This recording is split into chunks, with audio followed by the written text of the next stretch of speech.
வணக்கம். உங்கள் Tamil channel. 1960 Somalia மிகப்பெரிய விவசாய நாடாக இருந்தது. இரண்டாம் உலக யுத்தத்தினால் வெகுவாக பொருளாதார சமூக பின்னடைவை பிரிட்டிஷ் பேராதிக்கம் சந்தித்து தடுமாறியது. பிரிட்டிஷின் காலனித்துவ அதிகாரம் அப்பொழுது தள்ளாடியது. சொந்த வீட்டில் சோற்றுக்கு வழியில்லை, வைப்பாட்டி பிள்ளைகளை எப்படி பராமரிப்பது என்னும் நிலை உருவாகியது. முதலில் பெரிய வைப்பாட்டியாக இருந்த இந்தியாவை கைவிட்டது பிரிட்டிஷ். அப்பொழுது சின்ன வைப்பாட்டி இலங்கையிடம் கேட்டது இந்தியாவோடு இணையுங்கள் என்று. அன்று தமிழர்கள் தனியாக பிரியலாம் என்று ஒரு கருத்து நிலவியது. ஆனாலும் தமிழ்நாட்டில் ராமசாமி, காமராஜர், பசும்பொன், ராஜாஜி போன்றவர்கள் காங்கிரசின் மீது கொண்டிருந்த நம்பிக்கையில் பிரிவினை வேண்டாம் என்று இந்தியாவுடன் இணைவதாக முடிவெடுத்தார்கள். ஈழத் தமிழர்கள் அதனை ஏற்கவில்லை. நாம் தனியாக இருப்போம் என்று முடிவு எடுத்த பொழுது சிங்களவன் நரித்தந்திரம் செய்து, அன்று நாம் என்ன அப்படி சண்டையா போட போகின்றோம், ஒற்றுமையாக ஒரே நாடாக இருப்போம் என்றான். அப்பொழுது நேரு, காந்தி இருவரும் ஈழத் தமிழர்களுக்கு நாம் எல்லோரும் இணைவது போல நீங்கள் தனி நாடாக இலங்கை, சிலோன் என்று இருங்கள் என்று ஆலோசனை சொல்ல இந்த முட்டாள் தமிழர்கள், மூத்த தற்குறிகள் எல்லாம் நம்பி ஏமாந்தார்கள். இன்று தமிழ்நாடு பாலைவனம் ஆகின்றது. ஈழம் சுடுகாடாகிவிட்டது. 70 ஆண்டுகள் முன் நம் முன்னவர்கள் செய்த பிழை இப்பொழுது நம்மை இந்த பாடுபடுத்துகின்றது. இத்தாலியரின் பிடிக்குள் இருந்த சோமாலியா ஒரு காலத்தில் மிகவும் பசுமை நிறைந்த நாடாக இருந்தது. இத்தாலியரின் பிடிக்குள் சிக்கி ரசாயன கழிவுகளை கொட்டும் இடமாகவும் பல் ரசாயன பொருள்களை அகண்டு எடுக்கும் நிலமாகவும் சோமாலியா மாறியது. ஏறக்குறைய 100 ஆண்டுகளுக்கு மேலாக இத்தாலியா வளமான விவசாய நிலங்கள் எல்லாம் பாழாகியது. மொகதீசியோ, ஜமாமே போன்ற கரையோர நகரங்களுடன் இணைந்த செழிப்பான வயல் நிலங்கள் எல்லாம் இன்று காய்ந்து கட்டந்தரையாக கிடக்கின்றன. சோமாலியாவின் தெற்கு மாநிலங்கள் இப்படிதான் மிக வளமான விவசாய நிலமாக, பருவ மழை பொழியும் வளமான வயல் பூமியாக இருந்தது. கால்நடை வளர்ப்பில் மிக செழிப்பாக இருந்து பின் மீத்தேன் ரசாயன கனிம பொருட்கள் அகலும் வேலைகளை இத்தாலியா கூட்டு மேற்கு கம்பெனிகள் ஆரம்பித்து வைக்க படிப்படியாக சோமாலியா தனது அழகை இழந்தது. வடக்கு இத்தாலியா ஆக்கிரமிப்பு ஆதிக்க சக்திகள் மேற்கு உலகுடன் கைகோர்த்து சோமாலியா மண்ணின் கனிம வளத்தை கொள்ளையடிக்க நாடு நாசமாகியது. ஏறக்குறைய 100 ஆண்டுகள் சோமாலியா பெரும் பொருளாதார விவசாய உற்பத்தி சரிந்து வீழ்ந்தது. பல அண்டை நாடுகள் உணவு கொடுத்து சோமாலியா ஒருவேளை உணவுக்கு உலகிடம் பிச்சை எடுக்கும் நிலை உருவாகியது.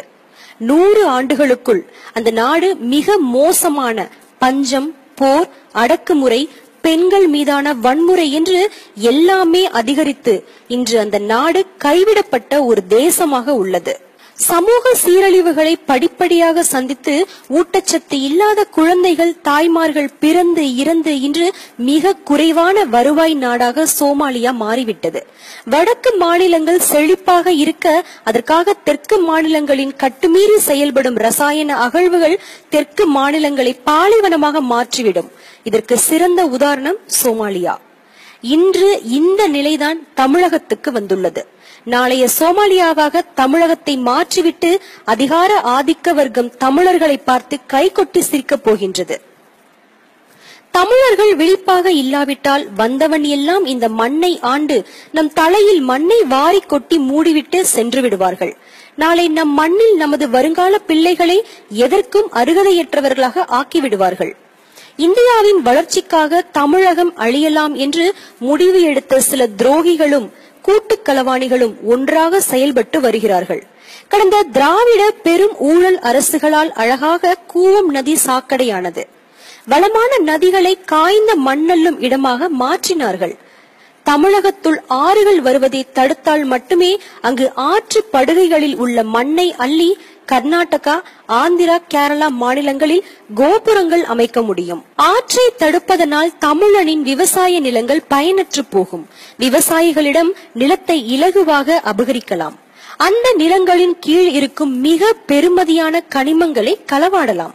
இன்று திராவிட கூட்டு களவாணிகளின் ஆட்சியில் தமிழகம் பாழாகி பயனற்ற பூமியாக மாற்றமடைந்து வருகின்றது.